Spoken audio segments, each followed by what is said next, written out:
Now you know very well the distance between two base pair. Distance between two base pair is 0.34 nanometer. So you note down distance either in nanometer or in between the angstrom, between two base pair. What is distance? 0.34 nanometer or 3.4 angstrom, or it is 0.34 into 10 to the power minus 9 meter. Please, you have to learn all these values. Okay. So how will you calculate the length of the double helix of typical mammalian cell? Of typical mammalian cell, how will you calculate the length of the double helix DNA? Okay. We will calculate by multiplying the total number of base pair with the distance between the two base pair. We know haploid content is 3.3 into 10 to the power 9. So diploid content will be 6.6 into 10 to the power 9. So this is the diploid content. Clear? Multiplied by distance between two base pair, that is 0.34 nanometer or 0.34 into 10 to the power minus 9 meter. What is your answer is coming? Your answer is coming, the total calculation will be 2.2 meter long. So this is the length of DNA in typical mammalian cell. The answer is 2.2 meter long. And now, what is the size of the nucleus? If you see, the dimension of a nucleus is 10 raised to power minus 6 meter. This is the nucleus. Nucleus is smaller and length of DNA is much, much more bigger than how this long polymer is packed. We have to study this. So from here, you have to learn the question, what is a diploid content of the human DNA? To 6.6 into 10 to the power 9. What is a length between the two base pair? Distance between two base pair, 0.34 into 10 to the power minus 9 meter. So what is the total length of the human mammalian cell DNA? That is 2.2 meter. Clear? Same way, if the length of E. coli is given this much, millimeter, please understand, how will you calculate the number of base pair in E. coli? How will you calculate? For this, what is millimeter? How will you convert millimeter into meter?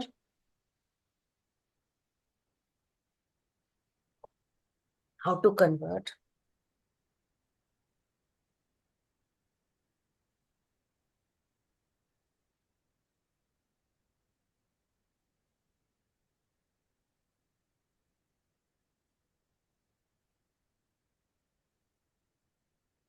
One millimeter Raised to minus 3. 10 raised to power minus 3 meter. So here, what is they have given? They have given the length. So you know, formula is number of base pair multiplied by 0.34 into 10 to the power minus 9. Then answer is length. And here they have given the length. The length is 1.36 into 10 to the power minus 3. This is the answer. You have to find the value of x. So how will you find 1.36 into 10 to the power minus 3 divided by 0.34 into 10 to the power minus 9. So first of all, here 1.36 will come 0.34 into 10 to the power minus 6 will be left out. Am I right up till here? Yes, ma'am. Then 1.36 divided by 0.34. 4 into 10 to the power 6. Is it this answer? Calculation. Yes, ma'am. Yeah. And if you know, we have already studied.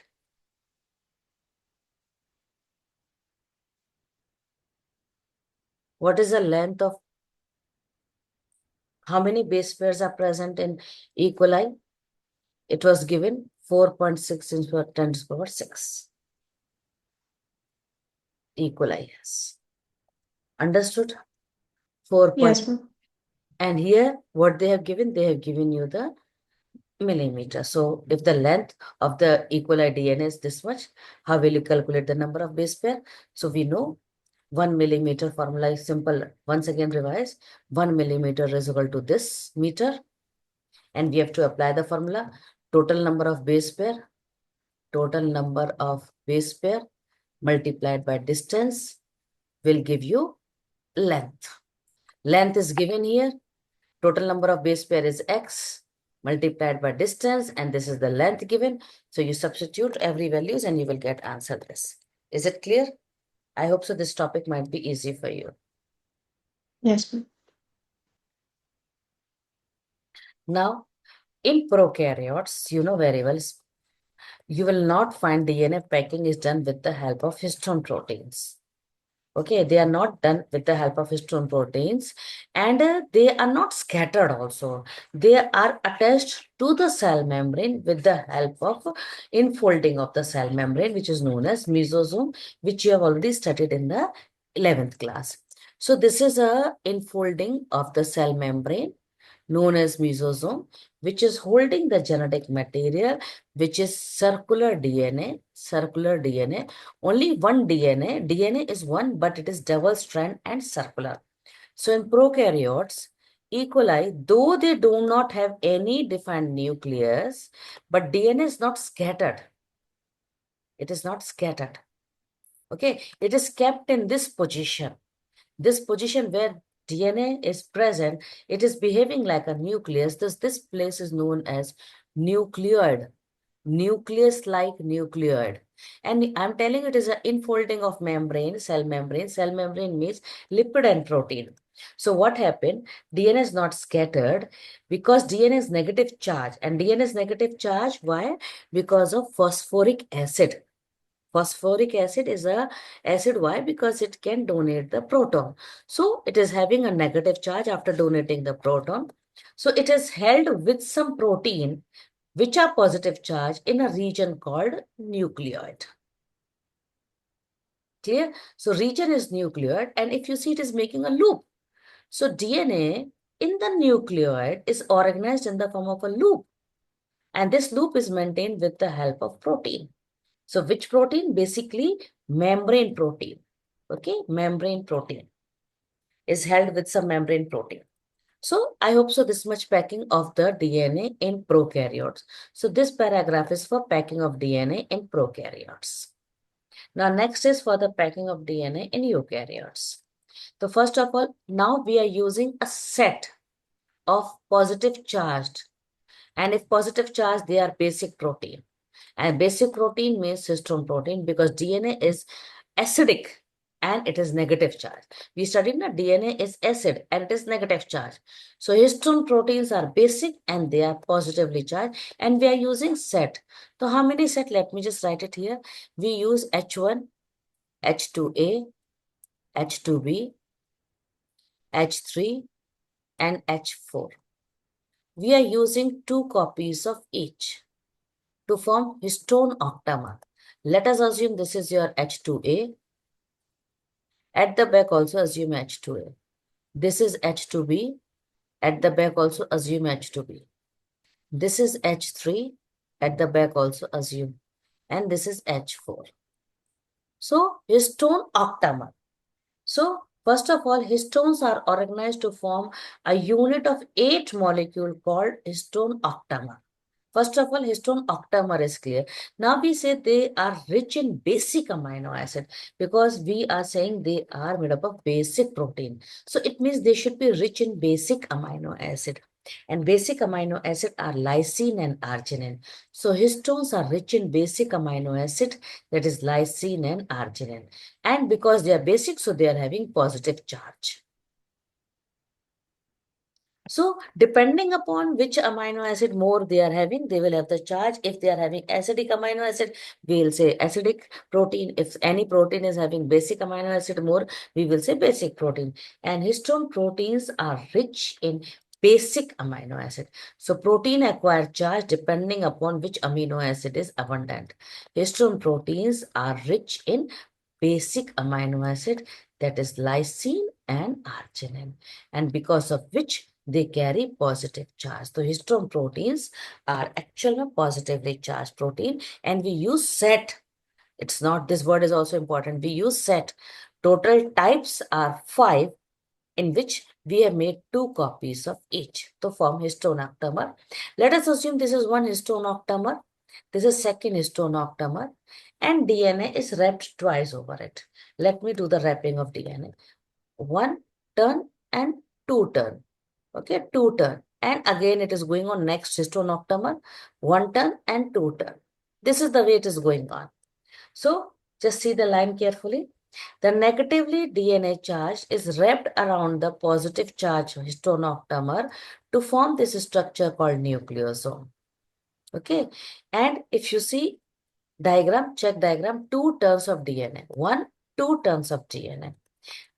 Okay. And they make the structure that is known as nucleosome. This is histone octamer. Please learn this labeling. This is histone octamer. If the labeling is this side, it is histone octamer. And if they give you this way labeling, then it is a core of histone molecule. Please, this is again very, very, very important diagram-based question. Please learn it properly. If they give the labeling on downside, okay, they will rub it and they will write it as A option, they will write it as B option, then you should know this side is histone octamer and this is core of histone molecule, and this is the structure of entire nucleosome, in which H1 is working as a sealing between the two after 2 strands. So you can assume here, this is H1. Let me show you. This is H1. This is the way H1 is coming. So this structure which we have made it, this is known as nucleosome. This is nucleosome. One nucleosome contains 200 base pair. Contain 200 base pair. Now question, what is the length of DNA which is wrapped over histone octamer? So you know 200 base pair multiplied by 0.34 into 10 to the power minus 9. I hope you can calculate the length of DNA which is being wrapped over the histone octamer to form nucleosome. Clear? One question. Please understand this language. Second question, they can ask you how many nucleosomes are made. How many nucleosomes are made? So you know very well that total DNA is how much? 6.6 into 10 to the power 9 base pair. And you know one nucleosome means 200 base pair. So one nucleosome means 200 base pair. So how many nucleosome we can make it from 6.6? So how will you calculate?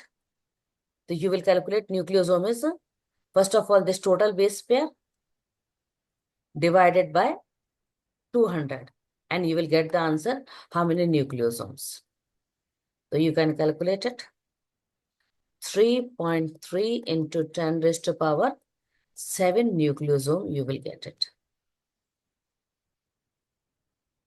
Got it? Yes, ma'am.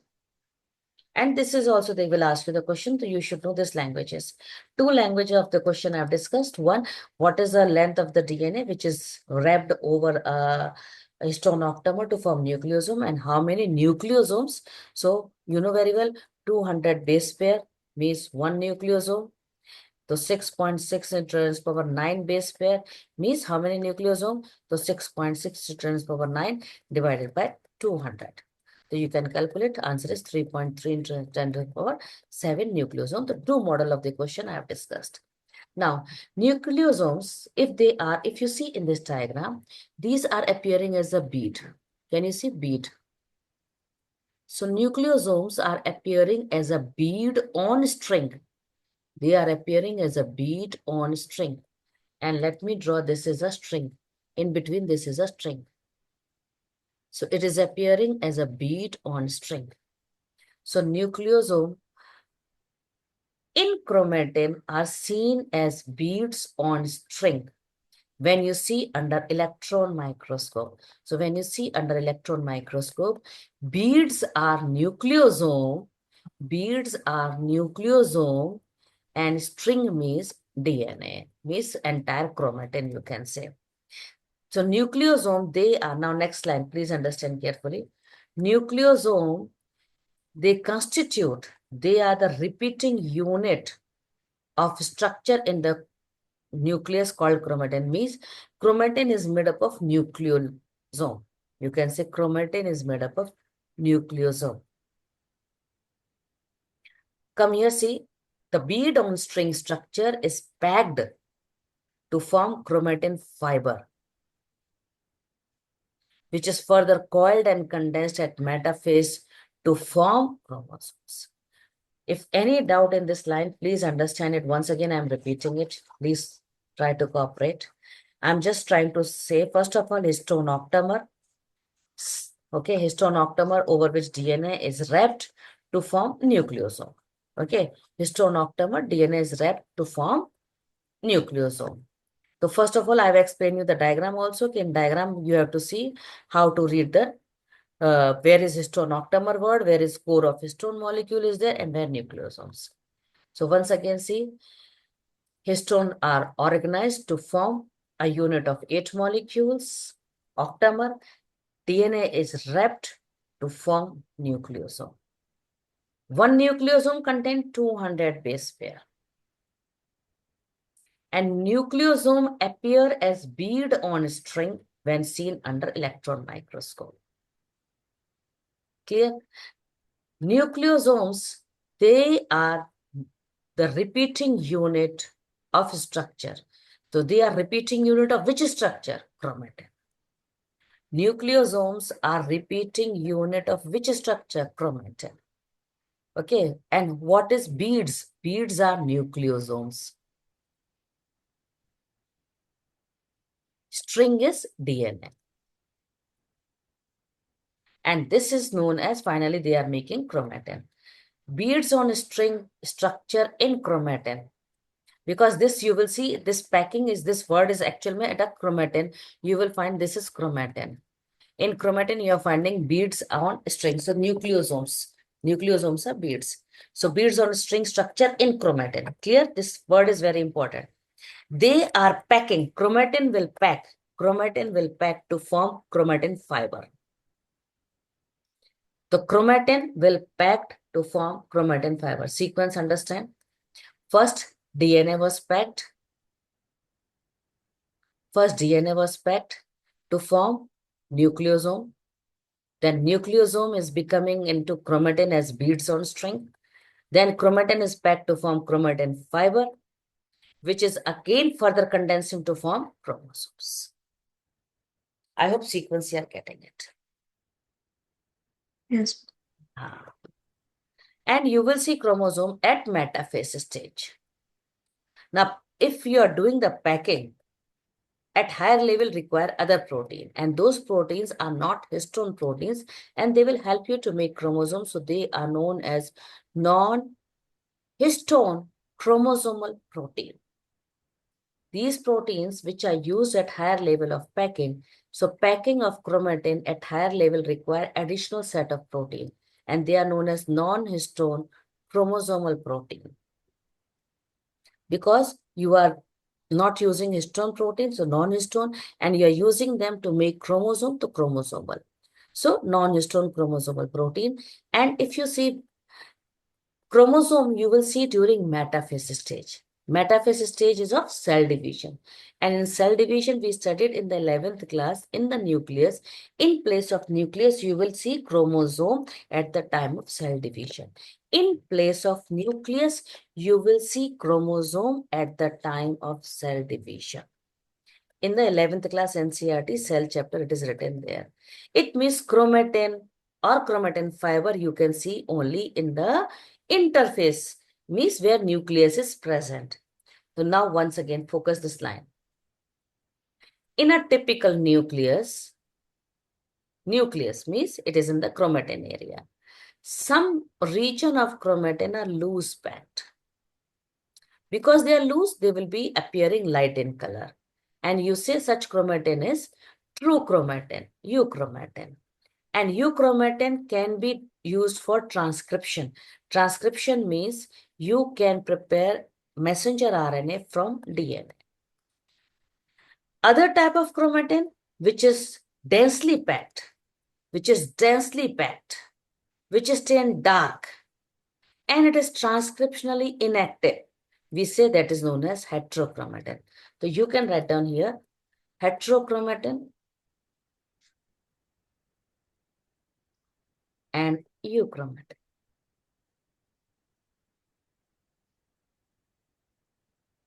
Learning tips is, you can see from the spelling only you'll get it.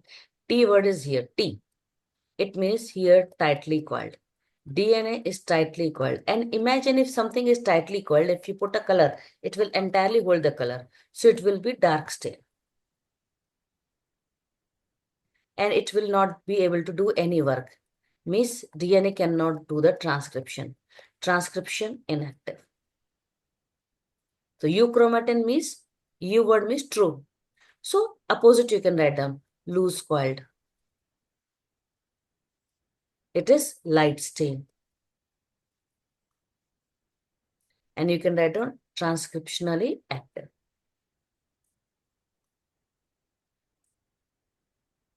So I hope so this topic, packing of the DNA helix, might be easy for you. Just read. If you have any doubt, then please ask. Now search for genetic material. Nuclein was discovered by Mischer.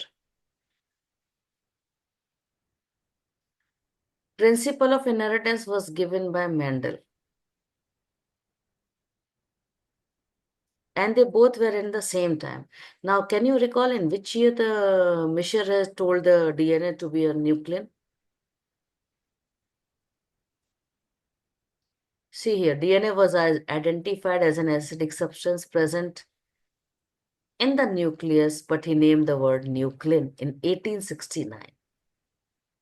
In 1869. Clear?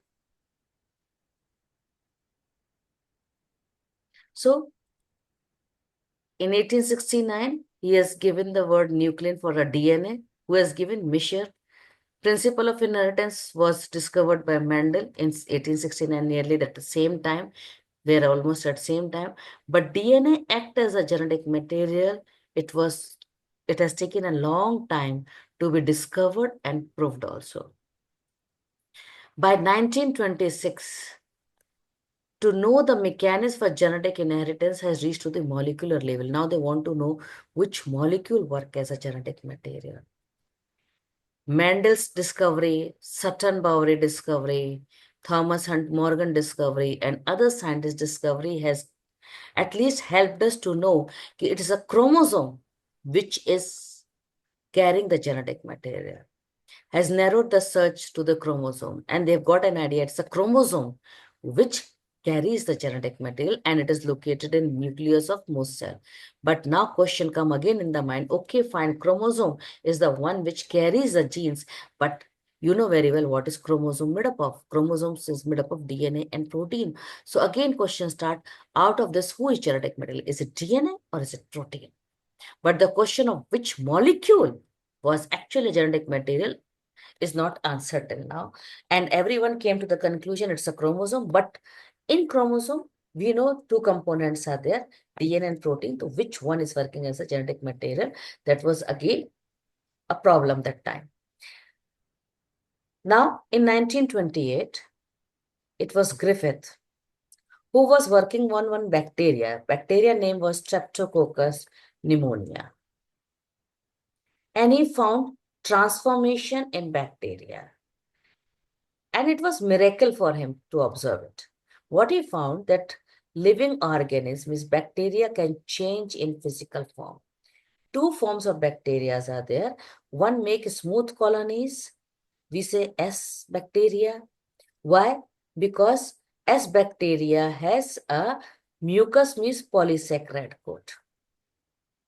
Another was making R colonies. Okay. Other produce rough colony. Rough colonies are called rough colonies. Why? Because they don't have mucus or polysaccharide coat. So what he observed that bacteria, if you grow on a cultural plate, this bacteria, Streptococcus pneumonia, when you grow on a cultural plate, it produces two type of colonies. One is smooth, shiny colony. Another is rough colony. Clear? Now, what they observed? Mice, when infected with S strain, which is virulent. The S strain is virulent strain. When it is infected into the mice, what happened? The mice died because of pneumonia. But when infected with the R strain, the mice does not die, it survive because it does not develop pneumonia. So Griffith was able to kill bacteria by heating. So he killed the S strain, which was S strain. He killed that bacteria by heating. And he observed when he injected heat-killed S strain, mice does not die, it survived. Now, when he has taken the combination of heat-killed S with living R, this combination, when injected into the mice died. This was miracle. Suddenly, what happened? Separately, the mice was surviving, but in combination, mice was dying. That is why you say miraculous transformation was occurring. Living bacteria has changed in physical form. Now let us see how. What he told. He concluded, first of all, after he observed that this mice died, so he recovered living S from the dead mice. He discovered living S, but what he injected? He injected heat-killed S, but what he observed in the dead mice? He observed living S. So what he concluded that the R strain has somehow transformed. Who is changing? R is changing into S. R is changing into S. And R is changing into S by the heat-killed S strain. How heat-killed S strain is changing R into S? So he told, according to him, some transforming principle that might be DNA, but they don't know. They didn't use the word DNA. He told some transforming principle is released from heat-killed S, which has entered into the R, so that R can make a smooth polysaccharide coat and can become virulent. And this transforming might be because of the transfer of genetic material. It might be because of the transfer of genetic material. But who is that genetic material? Which chemical, which biochemical? Is it DNA or protein? Still, it was not clear. However, the biochemical nature of genetic material was not defined from his experiment. It was not clear till the time which chemical is responsible for doing this transformation. So this is the transforming principle. You have to learn. This is your board question also. 5 marks question. Okay. Griffith has done this work. If you are not able to learn full, please learn these equations only. And this last paragraph, if you write, full marks you will get it. So read up till here. Still, if any doubt is there, then please ask. Now, they want to know what is a characteristic of that chemical which is responsible for transforming principle. So they want to know the biochemical characteristic of transforming principle, means which is chemical can bring the transformation. They want to know what are the characteristics. Before the work started, actually people were thinking it is protein. Now you have to see the line very carefully. Before the work of every MacLeod and McCarthy, genetic material was thought to be protein. They were thinking it might be protein, and they were working to know. These three scientists, they were working to know what is a chemical nature, which chemical is bringing the transformation in Griffith experiment. Which three scientists? Avery, MacLeod, and McCarthy.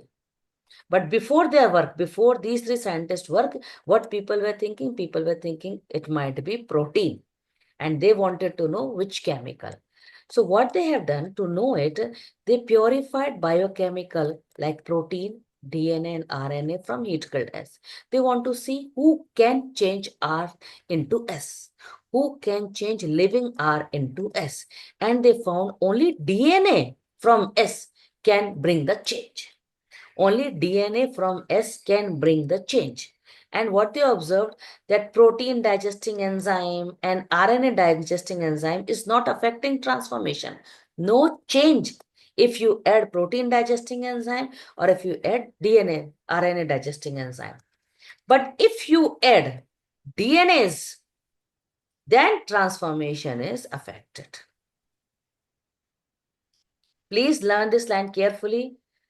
Protease, RNAs do not affect transformation, but digestion with DNase inhibit transformation. What does it suggest? DNA is responsible for transformation, and they conclude DNA